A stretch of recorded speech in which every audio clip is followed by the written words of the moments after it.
الحمدللہ رب العالمین والصلاة والسلام علی سید المرسلین اما بعد فاعوذ باللہ من الشیطان الرجیم بسم اللہ الرحمن الرحیم. پڑھیے الصلاۃ والسلام علیک یا رسول اللہ. احادیث میں مضمون ملتا ہے کہ روزانہ افطار کے وقت 10 لاکھ گناہگار جہنم سے آزاد کیے جاتے ہیں. 1 million sinner every kind of افطار اللہ تعالیٰ جہنم سے آزاد کر رہا ہے. سچ بتائیں ہمارا افطار کے وقت کیا انداز ہونا چاہیے؟ اے کاش ہم سارے گھر والے بیٹھے ہیں ہاتھ چھاوا کریں آنسو بہائیں گے یا اللہ آج جو افطار کے وقت 10 لاکھ بخشے جائیں گے ہم نے میرا نام لکھ دے میرے ماں باپ کا نام لکھ دے. مگر ہم افطار کے وقت کیا کر رہے ہو؟ کئی لوگوں کو تو یہ فکر ہوتی ہے کہ آج مینیو کیا ہے، آج مینیو کیا ہے، شربت کہاں ہے، پکوڑے کہاں ہیں، یہ فکر لاحق ہوتی ہے اور اس پر ٹینشن سی مچی ہوئی ہوتی ہے. خدارا پلیز یہ مغفرت کا وقت ہے، یہ مانگنے کا وقت ہے، یہ آنسو بہانے کا وقت ہے. اس بار رمضان میں پتہ ہے کیا کرنا؟ جب آپ کے گھر میں افطاری تیار ہو جائے تو اپنی افطاری سے پہلے نکالنا وہی اچھی چیزیں اور کسی ایک گھر میں دے دیں، ایک غریب کو کھلا دیں، اپنے کسی ملازم کو بچا ہوا نہ کھلایا کرو یار، اب بہترین کھلاؤ. جملہ یاد رکھو، اچھا دو گے تو اچھا ملے گا، پورا دو گے تو پورا ملے گا، ٹوٹا دو گے تو اب آپ کی مرضی کون سا چاہیے. اللہ کی بارگاہ میں دل دیکھا جاتا ہے. یہ جب میری باری آتی ہے تو یہ کیوں گٹیاں مال دیتا ہے؟ ہمارے پیسے اللہ کو تھوڑی جاتے ہیں، مگر رب کی بارگاہ میں نیت دیکھی جاتی ہے. انجوائے کیا کرو، خرچ کرو اور شکر ادا کرو، یا اللہ تیری مہربانی. جب بھی دین کی راہ میں خرچ کرو نا، اچھا پھر گن گن کے بڑا خرچ کرتے لو. مثال کے طور پر زکات دے دی نا، جتنا حساب بنتا تھا اللہ کرے وہ بھی پوری دے دے. آج کل تو یہ بڑی وبا آ گئی ہے کہ لوگ پوری زکات ہی نہیں دے. بہرحال جس نے پوری بھی دے دی نا اس کو مشورہ دے رہا ہوں. اب آپ کے ساتھ پاس کوئی نیا کام آ گیا، کسی غریب کی مدد کرنی ہے، کوئی دینی کام آ گیا تو لوگ کہتے ہیں بھائی زکات پوری دے دی، اب اگلے سال آنا. ایک حدیث سن لو جس کا مضمون ہے گن گن کر خرچ نہ کرو ورنہ وہ رب کریم بھی تمہیں گن گن کر عطا فرمائے. جب اللہ دیے جا رہا ہے تم کیوں روک رہے ہو؟ اور دو وہ اور دے گا، اور دو وہ اور دے گا. یقین تو رکھو نا. تو اس بار پوری زکات، زیادہ صدقہ و خیرات اور اچھے دل سے دیں گے انشاءاللہ. یہی گڑبڑ ہم کہاں کرتے ہیں فطرے کے اندر. کیا گڑبڑ کرتے ہیں؟ فطرہ کون سا دیتے ہیں؟ بچپن سے سن رہے ہیں گندم کا فطرہ 50 روپے کا 50 روپے دے دیے، 60 روپے کو 60 دے دیے، 100 تو 100، 150. وہ پوری حدیث تو سنو.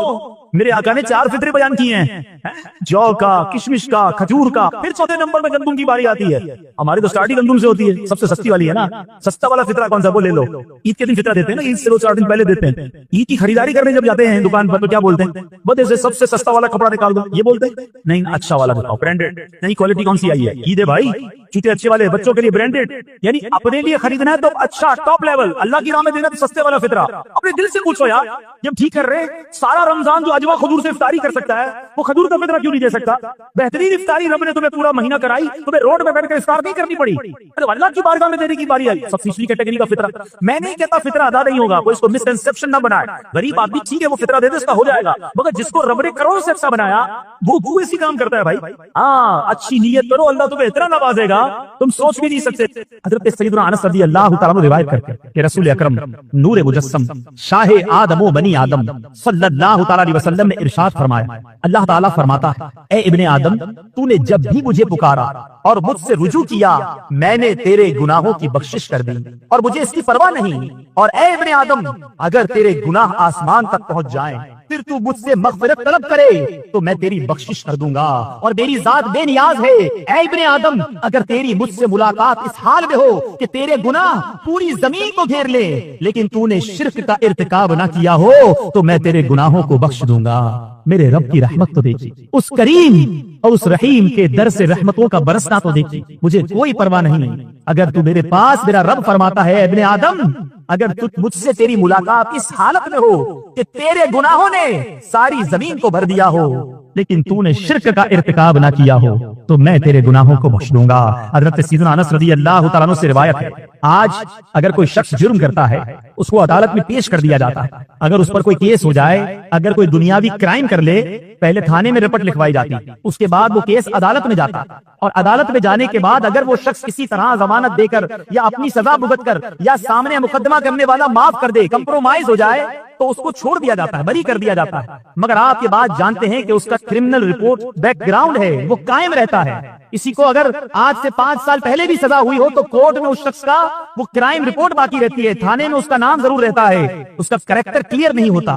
میرے رب کا دربار بڑا نرالا، اس رحمان کے در کے اصول بہت نرالے ہیں. اللہ اکبر. حضرت سیدنا انس رضی اللہ تعالیٰ عنہ سے روایت ہے کہ رسول اکرم نبی مکرم شہنشاہ دو عالم صلی اللہ تعالیٰ علیہ وسلم نے ارشاد فرمایا کہ جب بندہ اپنے گناہوں سے توبہ کرتا ہے تو اللہ عز و جل لکھنے والے فرشتوں کو اس کے گناہ بھلا دیتا ہے اور اس طرح اس کے اعضا یعنی ہاتھ پاؤں کو بھی بھلا دیتا ہے اور اس زمین پر اس کے نشانات بھی مٹا ڈالتا ہے، یہاں تک کہ قیامت کے دن جب وہ اپنے اللہ سے ملے گا تو اللہ عز و جل کی طرف سے اس کے گناہ پر کوئی گواہ نہ ہوگا۔ غور کیجئے میرا رب کتنا کریم ہے۔ ارے بندہ ہی ہے جو اس کے دربار میں سر نہیں جھکا، بندہ ہی ہے جو اس کی بارگاہ میں آنسو نہیں بہاتا۔ آج کسی کا دل دکھا دیں، آج کسی کا حق دبا لیں، معاف تو کروا لیں گے مگر اس کے دل سے نہ نکال سکیں گے۔ کرائم رپورٹ اور آپ کا کرائم بیک گراؤنڈ ختم نہیں ہو سکتا، مگر میرے رب کی شان یہ ہے کہ جب وہ توبہ قبول فرماتا ہے، جب وہ بندے کو معافی عطا فرماتا ہے تو فرشتے جو گناہ لکھتے ہیں ان کو گناہ لکھنا بھلا دیتا ہے۔ جس زمین پر گناہ ہوتے ہیں اس زمین کو وہ جرم بھلا دیتا ہے۔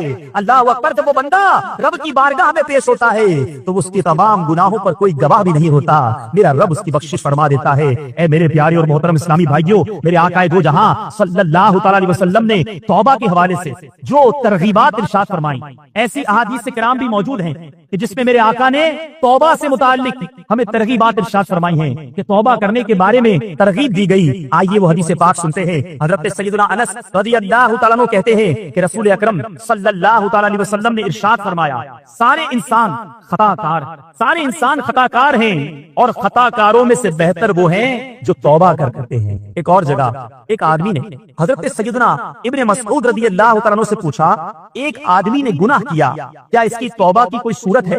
حضرت سیدنا ابن مسعود رضی اللہ تعالیٰ عنہ نے منہ دوسری طرف پھیر لیا، پھر دوبارہ ادھر توجہ کی تو ان کی آنکھیں ڈبڈبا رہی تھیں، آنکھوں میں آنسو تھے۔ فرمایا جنت کے 8 دروازے ہیں، سب کھلتے اور بند ہوتے ہیں سوائے توبہ کے، اس لیے کہ توبہ کے دروازے پر ایک فرشتہ مقرر ہے جو بند نہیں ہوتا، اس لیے نیک عمل کرو اور مایوس نہ ہو۔ اے میرے پیارے اور محترم اسلامی بھائیوں، اللہ تبارک و تعالیٰ کی رحمت کے قربان، غور طلب بات یہ ہے کہ آج اگر ہم کسی کی بارگاہ میں کسی بڑے افسر کا کوئی ایسا کہا ٹال دیں، کسی حکمران کی بات کو ٹال دیں، اس کا حکم نہ مانے، اس کا دل دکھا دیں اور پھر دل میں تمنا کریں کہ وہ معاف کر دے، اور اگر وہ معاف کر دے تو ہم بہت خوش ہو، یار بڑی مہربانی آپ نے معاف کر دیا۔ ہمارے دوستوں میں ناراضگی ہو جاتی ہے، اگر کوئی دوست ناراض ہو جائے ہماری غلطی کی وجہ سے تو اب ہماری خواہش یہ ہوتی ہے کہ ہم اس سے معافی مانگے تو وہ ہمیں معاف کر دے، مگر میرا رب اس سے بڑا کریم کوئی نہیں، اس سے بڑا رحمان کوئی نہیں ہے، اس سے بڑا درگزر کرنے والا کوئی نہیں ہے۔ اللہ اکبر، حدیث سے بات سنیے اور جھوم جائیے۔ اللہ تبارک و تعالی ارشاد فرماتا ہے، الا من تاب وآمن وعمل عملا صالحا فاولئک یبدل اللہ سیئاتہم حسنات وکان اللہ غفورا رحیما۔ ترجمہ کنز الایمان، مگر جو توبہ کرے اور ایمان لائے اور اچھا کام کرے تو ایسوں کی برائیوں کو اللہ بھلائیوں سے بدل دے گا، اور اللہ عز و جل بخشنے والا مہربان ہے۔ ارے فقط معاف نہیں کرتا میرا رب گناہوں کو نیکیوں سے تبدیل فرما دیتا۔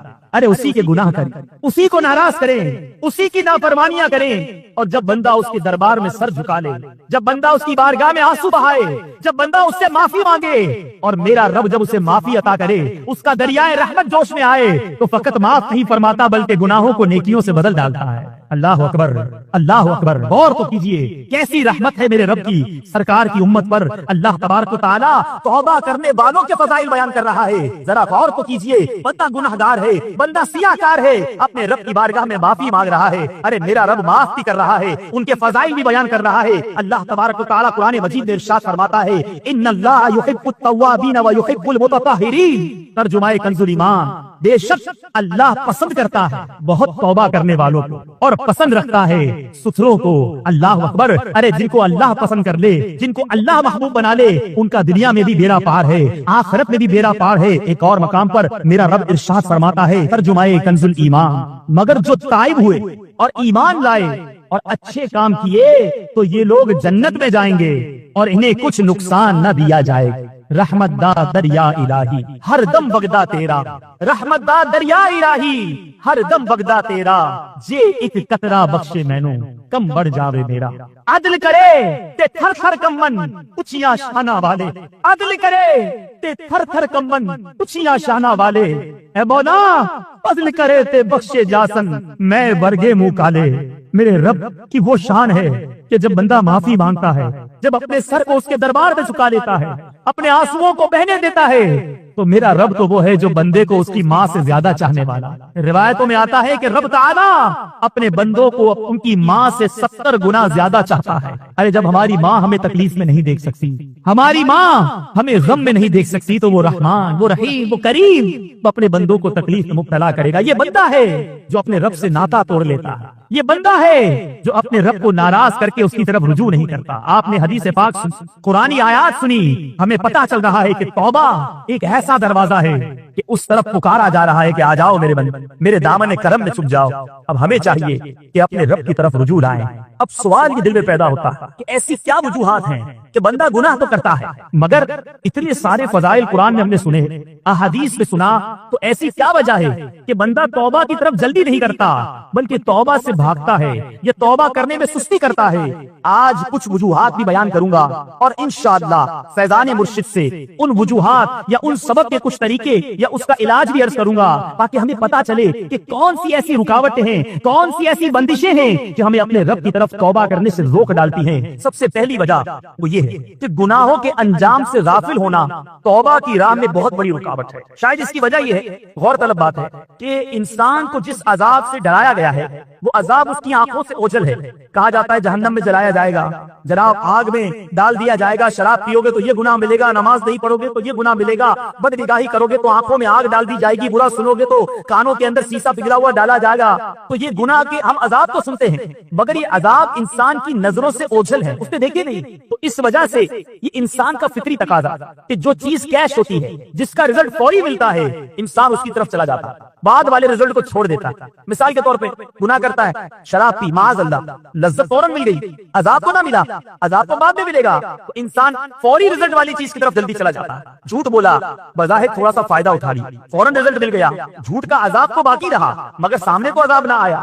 حرام روزی کمائی، بینک بیلنس بڑھ گیا، اس حرام روزی کا جو عذاب ہے وہ سامنے کو نہیں ہے. تو انسان جو چیز فوری مل جاتی ہے، جس کا رزلٹ فوری آ جاتا ہے، اس کی طرف بڑھ جاتا ہے مگر بعد والی باتوں کو بھول جاتا ہے، اور اس وجہ سے وہ توبہ کرنے میں تاخیر کرتا، گناہوں کو نہیں چھوڑتا. یہ بھی ایک وجہ ہوتی ہے. آئیے اس کا جواب اور اس کا حل سمجھنے کی کوشش کرتے ہیں. ایسا شخص غور کرے، اگرچہ عذابات میری نگاہوں سے اوجھل ہیں لیکن ہے تو یقینی، اور کتنے ہی دنیاوی فوائد ایسے ہوتے ہیں جنہیں مستقبل میں ہونے والے نقصانات کی وجہ سے میں چھوڑ دیتا ہوں. مثال کے طور پر اگر کوئی کافر ڈاکٹر، ہم کسی کافر ڈاکٹر کے پاس جائیں اور وہاں جا کر اس کو اپنا بڑا اسپیشلسٹ ڈاکٹر ہو اور جا کر اس کو اپنا جب چیک اپ کروائیں تو وہ ہمیں کہے کہ جناب آپ کو تو بڑا ہائی کولیسٹرول ہو چکا ہے اور آپ کا بلڈ پریشر بھی بہت ہائی ہے، آپ کا شوگر لیول بھی بڑا ایکسیڈ کر رہا ہے، بڑھتا جا رہا ہے، تو آپ نے اب کوئی میٹھی چیز نہیں کھانی، اب آپ نے کوئی چکناٹ والی چیز نہیں کھانی، آپ نے جناب کوئی جو ہے وہ گھی تیل والی چیزوں سے اپنے آپ کو بچانا ہے. اب مجھے بتائیے میرے پیارے اسلامی بھائیوں، کیا میٹھا کھانا حرام تھا؟ کیا چکنائی والی چیز کھانا ناجائز تھا؟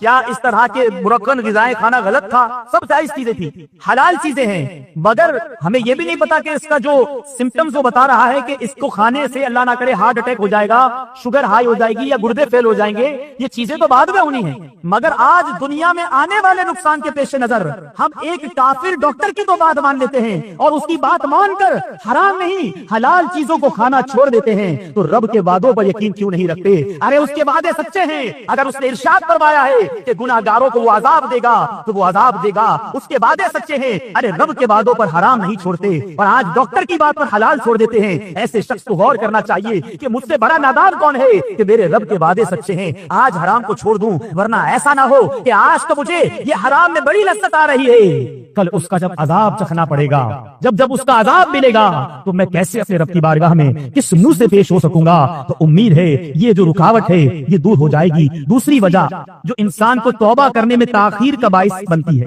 وہ یہ ہے کہ بعض اوقات انسان کے دل و دماغ پر مختلف گناہوں، مثلا زنا، شراب نوشی، بد نگاہی، نامحرم عورتوں سے ہنسی مذاق، فلم بینی، حرام روزی اور طرح طرح کے گناہوں کا ایسا چسکا پڑ جاتا ہے، ایسی لذت سے وہ ملوث ہو جاتا ہے کہ پھر سوچتا ہے کہ اگر میں نے توبہ کر لی تو زندگی کا مزہ ہی کیا رکھے؟